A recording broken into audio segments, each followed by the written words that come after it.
Well, when we think of the strategy of a company, we first have to think about what the goals are.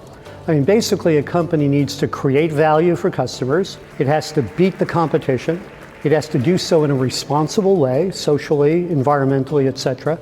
And it has to get paid for its effort.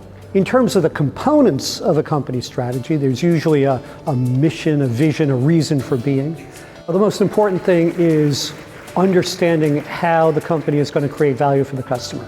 If there's no value created for the customer over and above what the competition is creating, then there's no reason for a customer to buy from a company, and there's no reason for the company to exist. In order to develop a solid company strategy, the company has to do analysis. It has to understand the external environment, industry environment. It has to understand the competitors. And it also really has to understand why it is that customers are going to buy the products or services. It then has to develop the strategy itself, tailoring its activities, developing and deploying the resources and knowledge necessary to create that customer value at a reasonable cost. And then it needs to implement that strategy successfully. And that usually means good leadership in the company, good management structure, good communication, and good coordination within the workforce. Clusters are an appropriate tool for business growth from an economy standpoint, because economies grow through clusters. Cluster initiative is a way to overcome some of the disadvantage of small size. It's a way of getting information that might not be available to just a single firm. It can be a way of coordinating activities that are better done together than apart. And so what we see is that successful cluster initiatives are those that really expand the capabilities of the firm and allow multiple players with multiple ideas to interact and share for the common good. When we look at regional economies, like of course Catalonia, we see a number of things coming into play. There are some challenges. For example, regions almost by definition don't have control of macroeconomic policy. They don't have control of trade policy. They don't have control over the resources that are only at the disposal of national governments. Now, one of the things that Catalonia has done particularly well is developed cluster initiatives and clusters. Catalonia has been doing it for a long time, longer than virtually anywhere else in the world. And what we see is this long history now of collaboration, of interaction, of sharing information that is now accepted as a way of life in Catalonia, which is not all that common in many other places in the world. So we see that. We also see, again, at least when I come to Catalonia, there's a certain style, there's a certain drive, there's a certain activity that I like. It's a very vibrant place. And this is, without vibrancy, it's hard to create economic activity. But if you have that vibrancy, and if you have the ability to interact, collaborate, etc., that can often make for a very interesting economy. Developments like AI, Internet of Things, digitalization are driving change.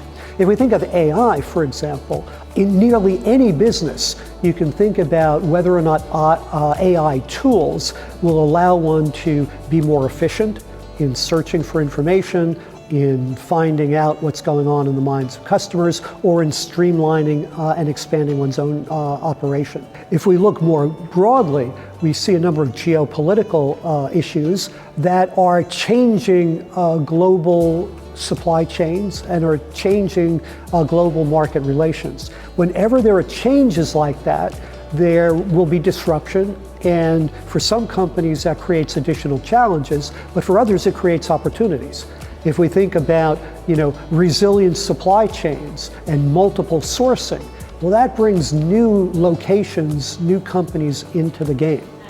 If we think about some of the other changes going on in terms of trade wars, deglobalization trends, it has a similar impact. Anything that disrupts the system, it creates challenges for the existing players, but it creates opportunities for new and emerging players. In terms of innovation is what keeps companies going, keeps companies moving. And there it's really a matter of not being so set in one's ways that one can't change. It's a matter of keeping one's eyes open, keeping abreast of what the customers need and what they might need, keeping abreast of what the competitors are doing, understanding that the competitors do strategy too, they're not going to stay stagnant, and then figure out how the company can continually change. It's always better for a company to make its own competitive advantages obsolete than to wait for some competitor to do it. When we think about startups, most startups don't get into difficulty because they have bad ideas. They get into difficulty because they can't manage cash flow. They can't do the business basics. So the first thing is always understand the business basics. If we think about more established companies, it's often companies that are successful that get surprised. They get surprised by changes in technology, changes in markets, the emergence of new competitors. Just because something succeeded in the past doesn't necessarily mean it's going to succeed in the future. The third mistake, and this is one that senior managers often make, is believing that just because they map out a strategy that may be the right strategy for the company, if it involves a significant amount of change, they will often see resistance in the workforce. And it's not because the employees are bad or they're trying to hinder the company. It's because for most people, change is difficult.